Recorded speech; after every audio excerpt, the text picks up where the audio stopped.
Hola a todos. Si recuerdan, la vez anterior les dejé con la miel en la boca de qué había pasado con el grupo misionero que organizamos con los jóvenes de bachillerato. Para los que no nos acompañaron, les recuerdo un poquito, les pongo en escena. Teníamos un grupo de tercero de bachillerato y recordando esa frase que nos dice con mucha frecuencia en el apostolado con los jóvenes el padre Rafael Alonso, el fundador del Hogar de la Madre, que a un joven, si se le pide poco, no da nada, pero que si se le pide mucho, lo da todo, le hicimos una propuesta a los alumnos de 17 años, los de tercero de bachillerato, que estaban en el último año antes de comenzar la universidad. Estaban con todos los deseos de hacer un viaje de fin de curso y les planteamos una alternativa. Era la posibilidad de un viaje de fin de curso en el que ellos disfrutasen un poco organizando todo en función de su propio disfrute, de su diversión, de sus intereses, o hacer un viaje misionero en el que ellos tuvieran que entregarse, que donarse, que iba a ser mucho más duro físicamente, menos placentero en ese sentido, pero sería una experiencia que les llenaría y les maduraría mucho más. Sin dudarlo, gracias a Dios, todos los jóvenes optaron por esa opción y ellos mismos decidieron hacer este viaje misionero. Así que comenzaron los preparativos del viaje. Lo primero, como siempre, era conseguir la autorización de los padres, que no es tan fácil, ¿sí? Porque ante la situación de que sus hijos de 17 años se marchasen a hacer una semana de misión a las comunidades indígenas que están en el oriente y que había que primero conducir durante 10 horas, después un viaje en medio de la selva, también atravesar ríos, situaciones que podían entrañar algo de dificultad y algo de peligro también. Bueno, pues es normal que los padres se planteen si deben o no dejar a sus hijos ir. Allí pasa pues como en todas partes, ¿no? Que muchas veces los padres son más conscientes del peligro físico que pueden correr sus hijos ante determinadas situaciones y no son tan conscientes de otros peligros que también pueden tener los hijos, que a lo mejor no afecta a su integridad física, a su salud, pero sí a su vida eterna. Yo les comento muchas veces, me da miedo dejar a mi hijo ir a un viaje de misión, pues porque si se va desde aquí, desde Europa, tiene que coger el avión, o si salíamos desde allí con aquellos alumnos teníamos que pasar el río, teníamos que pasar la selva, pero no se tiene ese mismo cuidado con aquello que puede afectarles en su alma también, ¿sí? En su vida espiritual.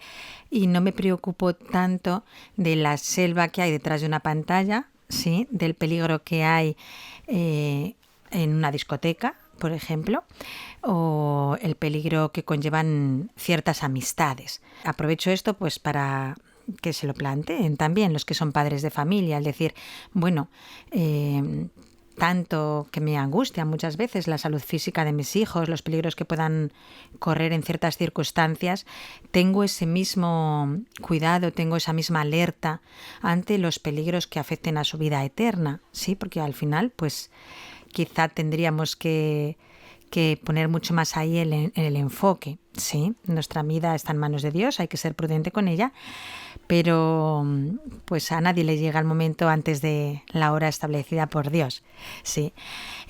Los padres, gracias a Dios, pues confían mucho en las hermanas, en la labor que hacemos con sus hijos en el colegio, y todos autorizaron a que los jóvenes viniesen.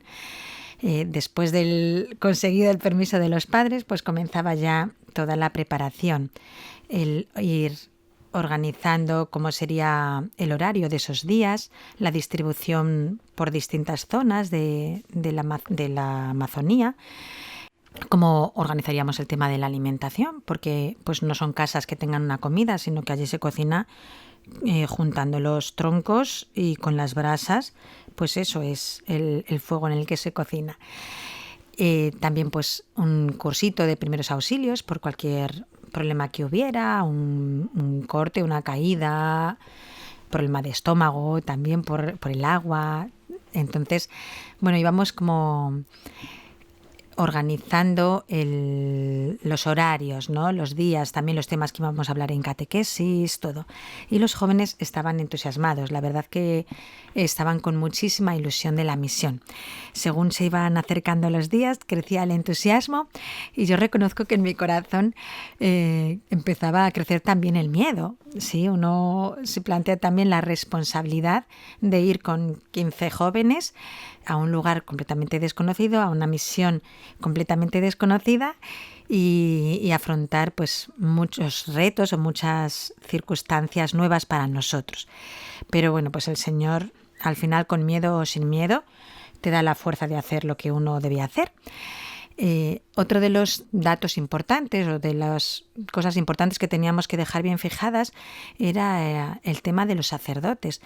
El grupo se iba a dividir en tres equipos y en cada uno de ellos debería acompañar un sacerdote, porque si bien estábamos dispuestos a quedarnos sin comida, sin agua potable, sin luz, dormir en el suelo, lo que no estábamos dispuestos era a quedarnos sin la misa. Sí, para nosotros sabíamos que lo que íbamos a llevar sobre todo era a Dios y que necesitábamos de Dios. Para nosotros era esencial el poder contar con la misa diaria también en esa zona de misión. Así que, hablando con un sacerdote, con otro, bueno, pues conseguimos que cada equipo tuviera un sacerdote que acompañase al equipo. Vino con nosotros el padre Cristóbal, que era un sacerdote polaco, que ahora es obispo, es Monseñor Cristóbal. Vino con nosotros el vicario pastoral de Manabí, el padre Manuel, y vino el padre Osvaldo, un sacerdote de allí, de Ecuador, y nos acompañaría también en la misión el sacerdote que estaba allí como párroco en esa zona de la Amazonía, el padre Pedro. Pues llegado el día, salimos después del almuerzo, íbamos con distintos coches, también acompañando 6 hermanas, a los 15 jóvenes y a los 4 sacerdotes, y fueron 10 horas de viaje en carretera. No las carreteras de aquí, de España, sino las carreteras de allí, que pues están muy dañadas, llenas de agujeros, llenas de baches. Además teníamos que pasar toda la sierra. Es preciosa, sí, precioso el paisaje, te habla de Dios continuamente, pero también te habla de Dios el decir, Dios mío, cómo me caiga por estos barrancos. Sí, eso también te hacía ir en oración y ser consciente de estar en las manos de Dios. Fueron 10 horas que no se hicieron largas gracias al entusiasmo que llevábamos todos. No parábamos de hablar en los coches de qué es lo que íbamos a hacer, de que los nervios que tenía cada uno, lo que había preparado cada uno. Y paramos a dormir en un lugar que se llama La Tacunga. Nos recibió Monseñor José Mario, que era un obispo que había estado en Manabí, que era el que nos pidió ir a Ecuador. Y después de pasar allí la noche, pues ya seguimos camino a Musuyacta, que era el nombre de la parroquia que nos iba a recibir. Cuando llegamos allí, el padre Pedro, que era el párroco de allí, pues nos explicó un poco en qué consistiría la misión. Nos íbamos a dividir en varios equipos. Cada equipo constaría de un sacerdote, 2 hermanas y yo creo que eran como 4 jóvenes. El sacerdote estaría dedicado plenamente a la administración de los sacramentos, a pues poder escuchar a las personas, lo que se necesitara a esos niveles. Las hermanas daríamos las catequesis a los adultos y los jóvenes se encargarían de las catequesis y de los juegos con los niños. Eran muy distintas las comunidades a las que iban a ir los distintos grupos, los distintos equipos. Uno se quedaría allí en la parroquia, en Musuyacta. Ese equipo, en cuanto a la dureza física, iba a ser el menos costoso, porque bueno, pues no tendrían que caminar ni pasar ríos, pero la dureza consistiría en otro sentido. La gente que está allí era mucho más fría. Espiritualmente había llegado ya la tecnología, había llegado ya Internet, con eso había llegado mucha mundanización y no estaban tan receptivos espiritualmente.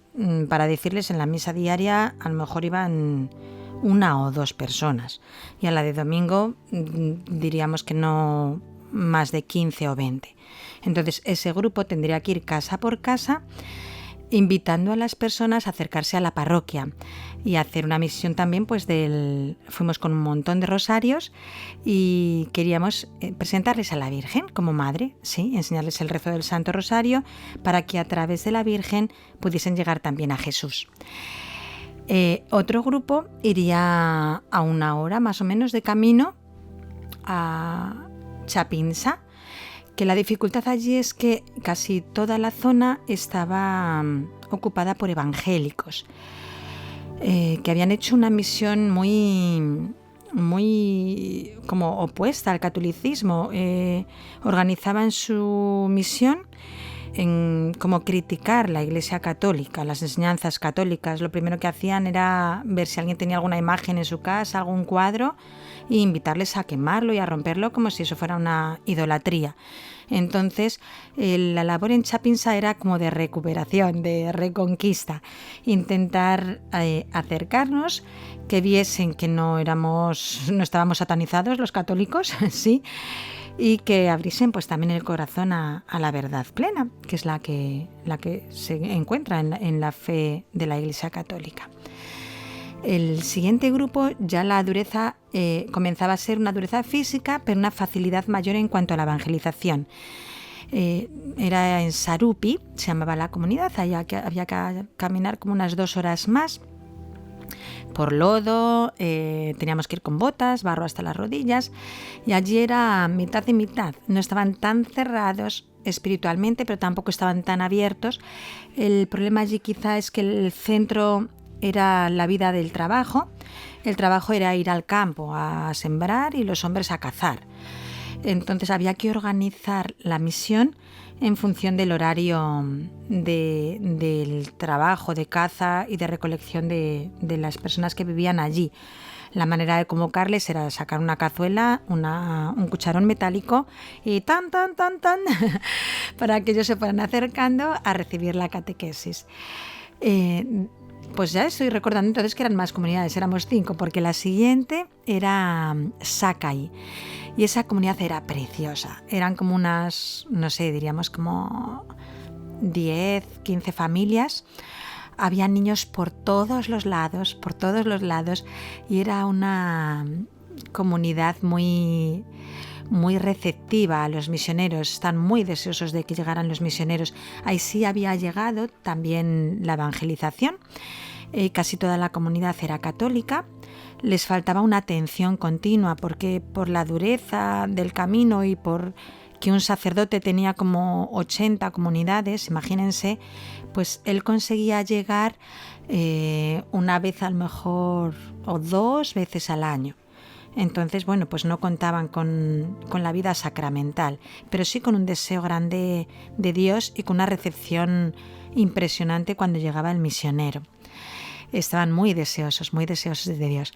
Allí vivimos como una escena total de película de misión, graciosísima. Habíamos organizado una brigada médica y de repente los médicos descubren que no encuentran los guantes. ¿Y dónde están los guantes? ¿Dónde están los guantes? Buscamos los guantes por todos los lados, no aparecían. Y cuando salen de la cabaña que estaba organizada como dispensario, vemos una explanada grande. Allí las casas se organizan en círculo, ¿sí?